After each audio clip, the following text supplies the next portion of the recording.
আমি জানি না শিবির বদল কেন দল তৃণমূল কংগ্রেস দলের মধ্যে একটা মতান্তর দলের একটা মতান্তর থাকতে পারে। অতীতেও হয়েছে, কংগ্রেস থেকে ইন্দিরা কংগ্রেস, কংগ্রেস থেকে নব কংগ্রেস, কমিউনিস্ট পার্টিও দুভাগে ভাগ হয়েছে বিষয়টাকে আছে।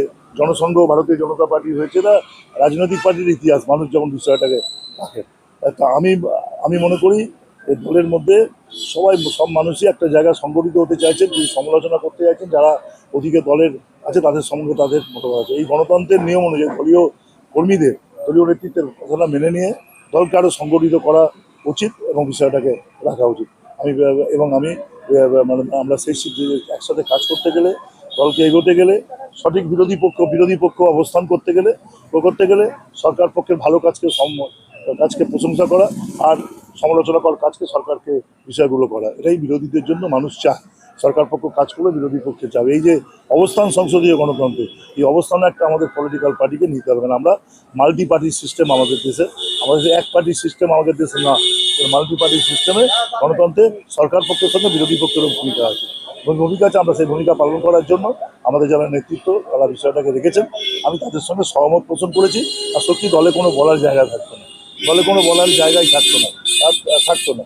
অনেক ইতিহাস, সেগুলো বলে আর আমি সময় নষ্ট করবো না।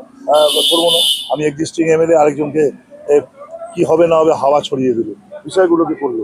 তার জন্য দলের কোনো বিধান নেই, দলের কোনো বিষয় কিছু নেই, দলের থেকে রিভিউ নেই, এলাকার নিয়ে কোনো কথা বলবো তার কোনো ব্যবস্থাপনা ছিল না, দলের মধ্যে কোনো আভ্যন্তরীণ গণতন্ত্র ছিল না। আজকে আমাদের যেটা বলেছেন কালেকটিভ ডিসকাশন, একটা জানেন যে একটা পলিটিক্যাল পার্টিতে অংশগ্রহণ, পার্টিসিপেশন এবং ডিসকাশন, এটা অত্যন্ত গুরুত্বপূর্ণ এবং তারপর সিদ্ধান্ত ফেরত। এই তিন সমন্বয় একটা পলিটিক্যাল পার্টি সঠিক পার্টি হিসেবে গড়ে তুলতে হবে। সেই সমন্বয়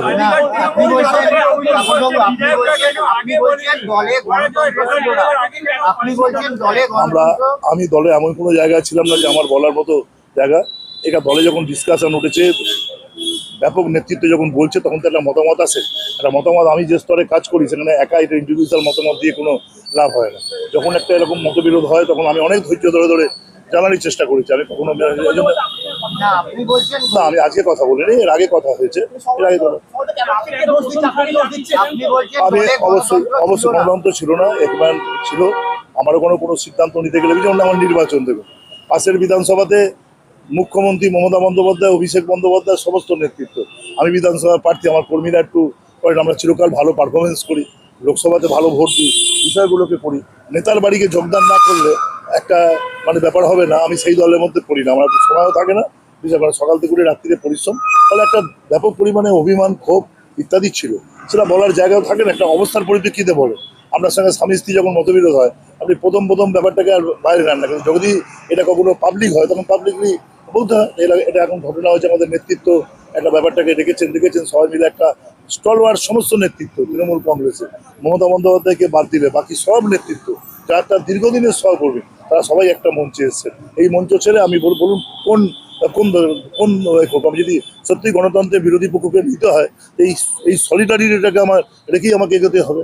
আমার কর্মীদেরকে নিয়ে আমার এগোতে হবে। সলিডারিটি না থাকলে আমরা কখনো এগোতে পারি।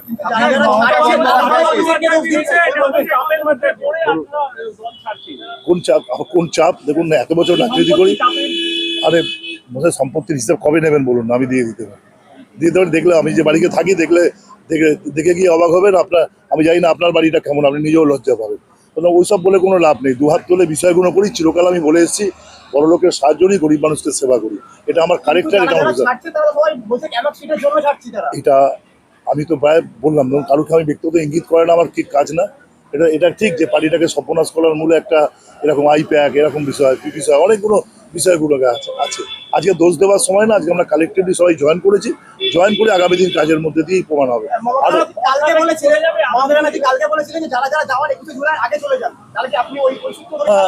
আমি তো এটা আমার 2-4 দিন আগে থেকেই কথা হচ্ছে, আমাকে তো মেন্টাল সেট আপ লাগে, কথাবার্তা বলতে লাগে, নেতৃত্ব যারা তার সবার সাথে কথাবার্তা বলেছি, কেউ আমার ব্যক্তিগত সহকর্মী, কেউ আমার বন্ধু, কেউ আমার নেতা, সবাইকে সবার সাথে কথাবার্তা বলে এটা ঠিক হয়েছে। আর ঋতব্রত আমার দীর্ঘদিনের পরিচিত, আমরা একসময় একসঙ্গে সিপিএম করতাম।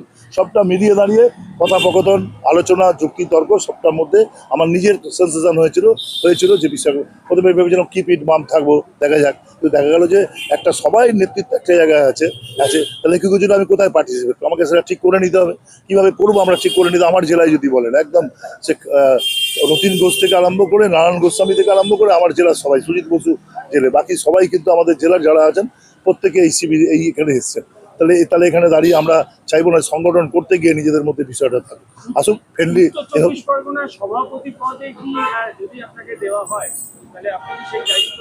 না, আমি তো বারাসাত সংসদীয় জেলায় কাকরুদি চলে যাওয়ার পর আমাকে আজকে বলেছেন যে কালকে সভাপতি হিসেবে আমার বারাসাত আমাদের তো সংসদীয় জেলা, এই জেলায় আমাকে সভাপতি করার কথা বলেছেন। কালকে তারা দল থেকে ঘোষণা করবে। দাদা, রাজারহাটের মানুষ আপনাকে যে বঞ্চনা করেন, আগামী দিনে সংখ্যালঘু মানুষের যে ভোটটা সেটা কিন্তু মমতা বন্দ্যোপাধ্যায় কেন্দ্র ছিল, এখন কি সংখ্যালঘু মানুষ চান তাদের নিরাপত্তা, তাদের বিষয়, এবং সেটা আমরা তো তৃণমূল কংগ্রেস ছেড়ে অন্য কোনো সাম্প্রদায়িক দলে গিয়ে যাইনি।